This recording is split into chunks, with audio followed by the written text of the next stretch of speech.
Hallelujah.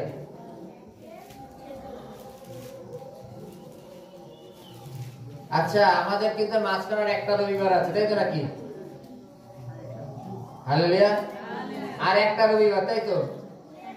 দিন কমে যাচ্ছে। চলো, আজকে জাস্ট বাক্য আছে, 3টে বাক্য আছে, 3টেই অল্প অল্প করে বলবো বলার পরে, কারণ আজকে একটু বড় মিটিং আছে, মানে বড় কথাবার্তা, মানে যেহেতু সময় কমে গেছে আর আজকে আর সময় নেই, অনেক বিষয়ে অনেক আলোচনা আছে। চলো হালেলুয়া, চলো ঈশ্বরের ধন্যবাদ। হালেলুয়া, পেয়েছি?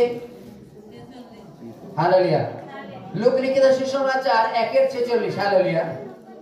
এখানে আমরা একটুখানি দেখবো। হালেলুয়া। আমরা জানি যে স্বর্গদূত গাব্রিয়েল যখন এসে মরিয়মকে বলছে যে তুমি ধন্য মহিলা, ঈশ্বর তোমার সহবর্তী, এবং তোমার গর্ভে যে হবে সে পবিত্র আত্মা হইতে হবে। জগতের এখনকার দিনের জগতের কোন কুমারী মেয়েও এইভাবে একসেপ্ট করবে না। করবে? কোন কুমারী মেয়ে একসেপ্ট করবে না যে চল আমার গর্ভে সন্তান দাও। সে জানে যদি এখনই কালকে থেকে আমার আর বিয়ে হবে না অন্য কোথাও, সে কনফার্ম জানে। হালেলুয়া। কিন্তু মরিয়ম একবার একসেপ্ট করে নিয়েছে, কেন স্বর্গদূত এসে তাকে ধন্য বলছে। হালেলুয়া। এখন মরিয়ম তার মধ্যে একটা আনন্দ তো হয় নাকি? সে আনন্দে সে ঈশ্বরের মহিমা কীর্তন করছে। হালেলুয়া। ঈশ্বরের গৌরব গান করছে, ঈশ্বরকে মহিমা দিচ্ছে। হালেলুয়া। লাইনটা পড়বো আমরা একটুখানি। লূকা লিখিত সুসমাচার 1:46। তখন মরিয়ম কহিলেন, আমার প্রাণ প্রভুর মহিমা কীর্তন করিতেছে। হালেলুয়া। এটা মরিয়ম বলছে, সে আনন্দিত। কিন্তু আমরা জগতের লোক আনন্দিত হব কেউ? কোন কুমারী মেয়ে সবে 18 বছরে পা দিয়েছে, তাকে যদি বলে যে তোমার গর্ভে একটা সন্তান হবে, সেটা পবিত্র আত্মা হইতে, সে মনে করবে জগতের লোক কেউ জানলো না আর আমার গর্ভে সন্তান চলে আসলো, আমি মা বাবারে কি বলবো? পাড়ার লোক আমারে কি বলবে? সে ওই স্বর্গদূতকে বলবে আপনি বাড়ি যান। হালেলুয়া। আমার অত ধন্য হওয়ার দরকার নেই, তাই তো? কিন্তু মরিয়ম সেটাকে একবারে একসেপ্ট করেছে এবং সে কি করছে? ঈশ্বরের মহিমা করছে, গৌরব করছে, যেটা কিনা তার ভেতরে ছিল তা প্রকাশ পেয়ে যাচ্ছে। হালেলুয়া। কি বলছে? হালেলুয়া। আমার আত্মা আমার ত্রাণকর্তা ঈশ্বরে উল্লাসিত হইয়াছে। হালেলুয়া। ত্রাণকর্তা, উদ্ধারকর্তা। হালেলুয়া। কারণ তিনি নিজ দাসীর নিজ অবস্থার প্রতি দৃষ্টিপাত করিয়াছেন, কেননা দেখো এই অবধি পুরুষ পরস্পরায় সকলে আমাকে ধন্যা বলিবে। হালেলুয়া। হালেলুয়া।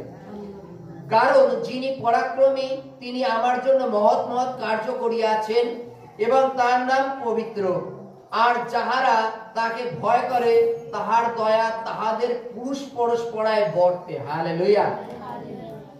বলছে সেই পবিত্র ঈশ্বর যারা তাকে ভয় করে তাদের বংশ পরম্পরায় আশীর্বাদ আসতে থাকে তাদের পরিবারে। বাইবেল বলছে যারা তাকে ভয় করে। আমরা ঈশ্বরের কাছ থেকে আশীর্বাদ চাই, অথচ ঈশ্বরকে ভয় করি না, তাই তো নাকি?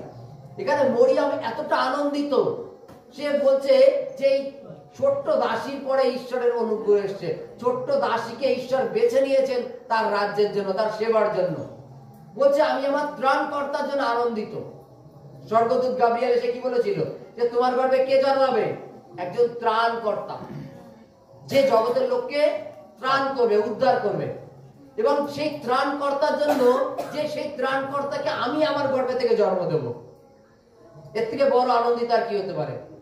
এর থেকে বড় মানে শান্তি আর কি হতে পারে? বাইবেলের কাছে সেই আনন্দের জন্য ঈশ্বরের মহিমা কীর্তন করছে আর ঈশ্বরকে মহিমা দিচ্ছে। হালেলুয়া। আমরা জগতের ক্ষেত্রে হলে প্রথম মহিমা কাকে দিই? ঘরের খানিকক্ষণ মা নেয়, বাবা নেয়, বন্ধু বান্ধবদের মধ্যে নিজেদের মধ্যে শেয়ার করতে থাকি, তাই তো? কিন্তু সে প্রথম মহিমা ঈশ্বরকে দিচ্ছে। সে দৌড়ে গিয়ে তো আর 2-5টা বান্ধবকে ডেকে বলতে পারতো, যারা কিনা সন্ধ্যাবেলা একসাথে জল ঢালা আনতে যেত। হালেলুয়া। এখন তো ঘরে ঘরে কল, আগে তো তা ছিল না। কয়েক ক্রোশ দূরে একটা কুয়ো ছিল, সেই কুয়ো থেকে জল তুলে আনতে হতো, পুকুরের থেকে জল এনে খেতে হতো। তাদেরকে তো বলতে পারতো, সে ওই মুহূর্তে সে ঈশ্বর গৌরব করছে। আজকে আমাদের প্রত্যেকের জীবনে এমন এমন কিছু হয় আমরা গৌরব করতেই ভুলে যাই। বাইবেলে ঘটনাক্রমে লেখা আছে যে 10 জন কুষ্টি যিশুর নিকটে জিজ্ঞাসা করছে যে যদি প্রভু আপনার ইচ্ছা আমাদের সূচি করতে পারেন, আমাদের, কারণ কজন ছিল? 10 জন। 10 জনের রিটার্ন চলে গিয়ে একজন মাত্র ধন্যবাদ দিতে এসেছিল ঈশ্বর গৌরব করবার জন্য, বাকিরা বাড়ি চলে গেছিল। যীশু খ্রিস্ট তাদের কি বলেছিল? যে তোমরা যাও, গিয়ে যাজকদের দেখাও। আগেকার দিনে রীতি রিবাজ কি ছিল জানো তো? যদি কারোর কুষ্ঠ হতো, পঞ্চায়েত এক জায়গায় হতো, ওই যাজকরা এক জায়গায় বসে সিলেক্ট করতো, চলো এই যাদের যাদের কুষ্ঠ হয়েছে গ্রাম থেকে বের করে দাও, এবং তারা গ্রামের বাইরে বাইরেই থাকতো। সুস্থ হলে রিটার্ন আসতো, কারণ তারা এটাকে ছোঁয়াচে রোগ মনে করতো। হালেলুয়া। এবং যীশু খ্রিস্ট যখন বললো যাও, গিয়ে যাজকদের দেখাও, যে যাজকরা তোমাদের গ্রাম থেকে বের করে দিয়েছিল, এবং তারা আনন্দের সহিত নাচতে নাচতে চলে যাচ্ছে। তাদের যীশু খ্রিস্ট ও 10 জনকেই সুস্থ করেছিল।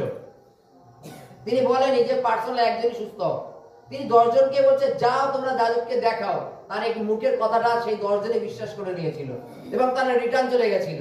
গিয়ে একজন যখন নিজেকে বুঝতে পেরেছে যে যিনি সুস্থ করলেন আমাকে, তার মহিমা আগে করা উচিত। হালেলুয়া। যিনি আমাকে সুস্থ করলেন তার মহিমা আগে করা উচিত। এবং 10 জনের মধ্যে 9 জন রিটার্ন আসেনি, একজন শুধু ঈশ্বর গৌরব করবার জন্য ফিরে এসছে। যীশু খ্রিস্ট বলছেন যে আর 9 জন কোথায়? তারা কি সুস্থ হয়নি? তারাও সুস্থ হয়েছিল, কিন্তু ধন্য সে যে প্রথম গৌরব ঈশ্বরকে দেয়। হালেলুয়া। মরিয়মের গর্ভে যে সন্তান আসলো, ত্রাণকর্তা জন্মাবে, প্রথম গৌরব সে কাকে দিচ্ছে? ঈশ্বরকে। সেই ঈশ্বরের এই বিষয়টার উপরে খুব আনন্দিত, যেখানে কিনা আমাদের জগতের লোক আমরা দুঃখিত হই।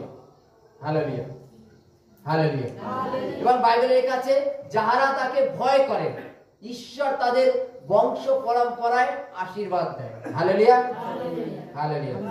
জয় যীশু।